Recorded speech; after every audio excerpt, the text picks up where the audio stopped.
Hello friends, this is my first video. ಯೂಟ್ಯೂಬಲ್ಲಿ ಹೇಗೆ videos ಮಾಡಬೇಕು, ಹೇಗೆ ರೆಕಾರ್ಡ್ ಮಾಡಬೇಕು, ಏನು ಮಾತಾಡಬೇಕು, ಇದು ಯಾವುದ್ರ ಬಗ್ಗೆನೂ ನಂಗೆ ಗೊತ್ತಿಲ್ಲ, ಐಡಿಯಾನೂ ಇಲ್ಲ. ಆದರೂ ನಾನು ಒಂದು ಮಾಡಬೇಕು ಅನ್ನೋ ಮೋಟಿವೇಶನಿಂದ ಯೂಟ್ಯೂಬ್ ಸ್ಟಾರ್ಟ್ ಮಾಡಿದ್ದೀನಿ. ಬಟ್ ವಾಯ್ಸ್ ಓವರ್ ಕೊಡಬೇಕಾದ್ರೆ ಏನು ಕೊಡಲಿ, ಏನು ಮಾಡಲಿ, ಏನು ಮಾತಾಡಲಿ, ಯಾವುದ್ರ ಬಗ್ಗೆನೂ ಕ್ಲಾರಿಟಿ ಇಲ್ಲ. ಆದರೆ ನನಗೆ ತಿಳಿದ ಮಟ್ಟಿಗೆ ಏನೋ ಸ್ವಲ್ಪ ಸ್ಟಾರ್ಟಿಂಗ್ ಅಲ್ವಾ ವಿಡಿಯೋ ಮಾಡಿದ್ದೀನಿ, ಅದನ್ನೇ ಎಡಿಟ್ ಮಾಡಿ ವಾಯ್ಸ್ ಓವರ್ ಕೊಡ್ತಾಯಿದ್ದೀನಿ.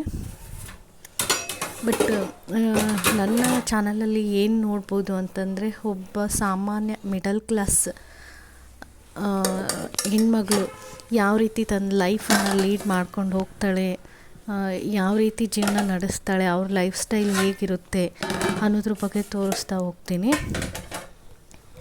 ಇವಾಗ ಏನು ಮಾಡ್ತಿದ್ದೀನಿ ಅಂದರೆ, ನಮ್ಮ ಏನು ಹೇಳ್ತಾರೆ, ನಮ್ಮ ಸಂಪ್ರದಾಯದಲ್ಲಿ ಅನ್ನೋದಕ್ಕಿಂತ ನಮ್ಮ ಹಿಂದೂ ಸಂಸ್ಕೃತಿಯಲ್ಲಿ ಏನು ಅಂದರೆ, ಪ್ರತಿಯೊಬ್ಬರು ಕೂಡ ಅರ್ಲಿ ಮಾರ್ನಿಂಗ್ ಎದ್ದೇಳೋದು ತುಂಬಾ ಇಂಪಾರ್ಟೆಂಟ್ ಆಗುತ್ತೆ. ಬಿಕಾಸ್ ನಾವು ಎಷ್ಟು ಬೇಗ ಎದ್ದೇಳ್ತೀವೋ ಅಷ್ಟು ನಮ್ಮ ಹೆಲ್ತಿಗೆ ಒಳ್ಳೆಯದು, ನಮ್ಮ ದಿನ ಆವತ್ತು ತುಂಬ ಪಾಸಿಟಿವ್ ಆಗಿರುತ್ತೆ.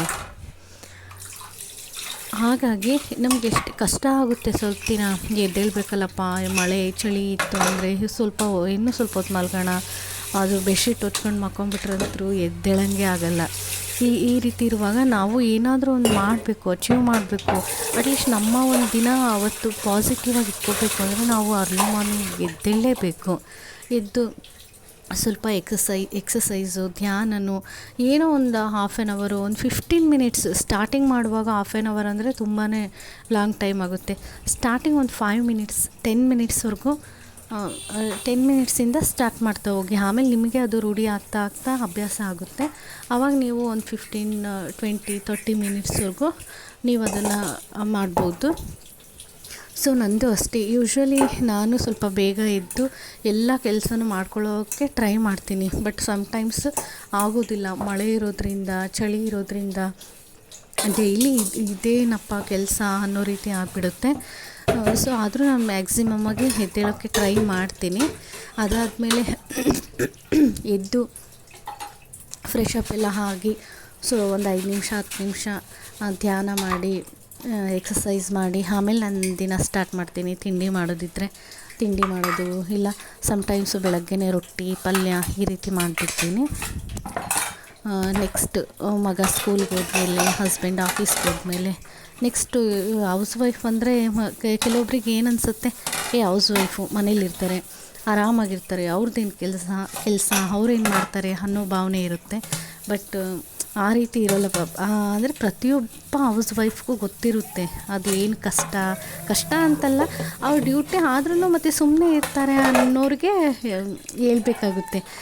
ಅವರು ಮಕ್ಕಳು ಸ್ಕೂಲಿಗೆ, ಗಂಡ ಆಫೀಸಿಗೆ ಹೋದ್ಮೇಲೆ ಬೆಳಗ್ಗೆ ಏನು ಮಾಡಿರೋದು ಅಡುಗೆ ತಿಂಡಿದು ಅದೆಲ್ಲ ತೆಗೆದು ಕಿಚನ್ ಕ್ಲೀನ್ ಮಾಡಿ, ನೆಕ್ಸ್ಟ್ ಮಧ್ಯಾಹ್ನಕ್ಕೆ ಏನು ಅಡುಗೆ ಬೇಕು ನೋಡಿ, ಮಕ್ಕಳಿಗೆ ಏನು ಸ್ನ್ಯಾಕ್ಸ್ ಬೇಕು ನೋಡಿ, ಅದನ್ನೆಲ್ಲ ಪ್ರಿಪೇರ್ ಮಾಡಿಡೋ ಅಷ್ಟೊತ್ತಿಗೆ ಅವಳ ದಿನ ಅವ್ರದ್ದು ಏನು ಹೇಳ್ತಾರೆ, ಅವಳದು ವರ್ಕಿಂಗ್ ಡೇಸ್ ಅನ್ನೋದು ಅಷ್ಟಾಗುತ್ತೆ. ಸೊ ಇಲ್ಲಿ ನಾನು ಏನು ಮಾಡ್ತಾಯಿದ್ದೀನಿ ಅಂತ ಹೇಳಿದರೆ, ಬೆಳಗ್ಗೆನೇ ಚಪಾತಿ ಮಾಡಿದ್ದೆ ಮಗನ ಬಾಕ್ಸಿಗೆ. ನೆಕ್ಸ್ಟು ಏನೋ ರೈಸ್ ಐಟಮ್ ಪಲಾವ್ ಮಾಡಿದ್ದೆ. ಈಗೆಲ್ಲ ಮಗ ಸ್ಕೂಲಿಗೆ, ಹಸ್ಬೆಂಡ್ ಆಫೀಸ್ಗೆ ಹೋದಾದ್ಮೇಲಿಂದ ನಾನು ಕಿಚನ್ ಒಂದು ಸರಿ ಕ್ಲೀನ್ ಮಾಡಿ ಇಟ್ಕೊಳ್ತಾ ಇದ್ದೀನಿ. ಬಿಕಾಸ್ ಹಿಂಗೆ ಬಿಟ್ಟು ನಾವು ಬೇರೆ ಬಟ್ಟೆ ಫೋಲ್ಡ್ ಮಾಡೋದು, ಬೇರೆ ಏನೋ ಬಟ್ಟೆ ಮಷೀನಿಗೆ ಹಾಕೋದು, ಬೇರೆ ಕೆಲಸ ಮಾಡ್ತಾ ಹೋದರೆ ಅಲ್ಲೆಲ್ಲ ನಾವು ಕೆಲಸ ಮಾಡಿ ನೆಕ್ಸ್ಟು ಕಿಚನಿಗೆ ಬಂದು ನನಗೂ ಶೀತ ಅಂದರೆ ಆಗಲ್ಲ. ಇಲ್ಲಿ ವಾತಾವರಣಕ್ಕೆ ತುಂಬಾ ಚಳಿ ಇದೆ. ನೆಕ್ಸ್ಟು ಆ ರೀತಿ ಎಲ್ಲ ಬೆಚ್ಚಗೆ ಇದ್ದು, ನೆಕ್ಸ್ಟ್ ಈ ರೀತಿ ಶೀತ ನೀರಲ್ಲಿ ಆಡೋದು ಅಂದರೆ ಬೇಡ ಅನಿಸಿ ಮತ್ತೆ 2 o'clock 3 o'clockವರೆಗೂ ಹೀಗೆ ಬಿಟ್ಟಿರ್ತೀನಿ ಕಿಚನ್ನು. ಸೊ ಆವಾಗ ನನಗೂ ಸಮಾಧಾನ ಅನಿಸಲ್ಲ, ಇನ್ನೂ ಕೆಲಸ ಇದೆ, ಸ್ವಲ್ಪ ಪಾತ್ರೆ ಒಂದು ವಾಶ್ ಆಗಿಬಿಟ್ರೆ ನಾನು ಫುಲ್ಲು ಫ್ರೀ ಅನ್ನೋ ಭಾವನೆ ನಂಗೆ ಬಂದಿರುತ್ತೆ. ಸೊ ಹಾಗೆ ಬಿಟ್ಟೆ ಅಂತೇಳಿದರೆ, ಇನ್ನೂ ನಂಗೆ ಕೆಲಸನೇ ಆಗಿಲ್ಲ, ತುಂಬ ಕೆಲಸ ಇದೆ, ಏನು ಇವತ್ತು ದಿನಾನೇ ಹೋಗಿಲ್ಲ ಆ ಥರ ಫೀಲ್ ಆಗುತ್ತೆ ಅಂತೇಳ್ಬಿಟ್ಟು ಫಸ್ಟು ಕಿಚನ್ ಕ್ಲೀನ್ ಮಾಡ್ಕೊಳ್ಳೋಣ ಅಂಥೇಳಿ ಎಲ್ಲ ಒಂದೊಂದೇ ಪಾತ್ರೆಯನ್ನೆಲ್ಲ ತೆಗೆದು ಸಿಂಕಿಗೆ ಹಾಕ್ಕೊಂಡು ನೆಕ್ಸ್ಟು ಅದು ಯಾವ್ಯಾವ ಮುಸ್ರೆಗೆ ಹಾಕೋದು ಅದೆಲ್ಲ ಹಾಕಿ ಇವಾಗ ಪಾತ್ರೆಗಳನ್ನೆಲ್ಲ ಒಂದೊಂದೇ ನೀಟಾಗಿ ತೊಳೆದು ಇಟ್ಕೊಳ್ತಾ ಇದ್ದೀನಿ.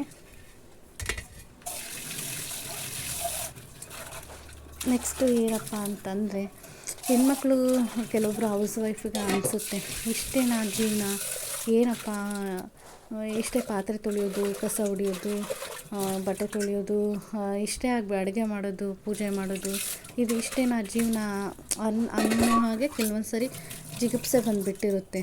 ಬಟ್ಟು ನಾವು ಆ ರೀತಿ ಬೇಜಾರು ಮಾಡಿಕೊಂಡು ಜಿಗುಪ್ಸೆ ಪಟ್ಕೊಂಡ್ರೆ ಏನು ಜೀವನ ಏನೂ ಇಲ್ಲ, ನೀರಸವಾಗಿಬಿಡುತ್ತೆ.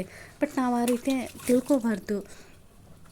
ಇದು ನನ್ನ ಜೀವನ, ಇದು ನಾನು ಮೋಟಿವೇಟಾಗಿ ತೊಗೋಬೇಕು, ಮಾಡಬೇಕು. ಆವಾಗ ಅಂದ್ಕೊಳ್ಳಿ ಲೈಫ್ ಎಷ್ಟು ಸುಂದರವಾಗಿರುತ್ತಲ್ಲ. ಪಾತ್ರೆ ತೊಳೆಯೋದು ಅದನ್ನೇ ಮೋಟಿವೇಟಾಗಿ ಮಾಡಬೇಕು. ಪಾತ್ರೆ ತೊಳಿಬೇಕಲ್ಲಪ್ಪ ಅಂದ್ಕೊಂಡ್ರೆ ಅದು ನಮ್ಗೆ ಒಂಥರ ಬೇಜಾರಿಂದು ವಿಷಯ ಆಗುತ್ತೆ. ಸೊ ಇದನ್ನೇ ನೀಟಾಗಿ ನಾವು ಪಾತ್ರೆ ತೊಳಿಬೇಕಾ, ಇದಾದಮೇಲೆ ಏನು ಮಾಡಬೇಕು, ಕೌಂಟರ್ ಟಾಪ್ ಕ್ಲೀನ್ ಮಾಡಬೇಕು, ಮತ್ತು ಮಧ್ಯಾಹ್ನದ ಅಡುಗೆ ಏನಿದೆ, ಏನು ಮಾಡಬೇಕು, ಇದೆಲ್ಲ ನೋಡ್ಕೋಬೇಕು. ಇದೆಲ್ಲ ಆಯಿತಾ, ಬಟ್ಟೆ ಮಷೀನಿಗೆ ಹಾಕೋದಿದ್ರೆ ಇಲ್ಲ ಹ್ಯಾಂಡ್ ವಾಶ್ ಮಾಡೋದಿದ್ರೆ ಅದನ್ನು ಮಾಡಬೇಕು. ಈ ರೀತಿ ಹುಡ್ಕೊಂಡು ನಾವು ಕೆಲಸ ಮಾಡೋದ್ರಿಂದ ನಾವು ಅವತ್ತು ಫುಲ್ಲು ಪಾಸಿಟಿವ್ ಆಗಿ ಆ ಡೇಯನ್ನು ಕಳಿತೀವಿ. ನೆಕ್ಸ್ಟು ನಮ್ಮ ಮನಸ್ಸಿಗೂ ಖುಷಿಯಾಗಿರುತ್ತೆ. ನಾವು ಏನೋ ಹೌಸ್ ವೈಫ್ ಅಂದರೆ ಸುಮ್ಮನೆ ಮನೇಲಿ ಕೂತಿರಲ್ಲ, ನಾವು ಏನೋ ಒಂದು ಮಾಡ್ತಾಯಿದ್ದೀವಿ ಫ್ಯಾಮಿಲಿಗೋಸ್ಕರ ಅನ್ನೋ ಭಾವನೆ ಬರುತ್ತೆ, ನಮ್ಮ ಮೇಲೆ ನಮಗೆ ಪ್ರೌಡ್ ಫೀಲ್ ಆಗುತ್ತೆ. ಸೊ ಆದ್ದರಿಂದ ಪ್ರತಿಯೊಬ್ಬರು ತಮ್ಮ ಕೆಲಸನ ಖುಷಿಯಾಗಿ ಮಾಡಿ.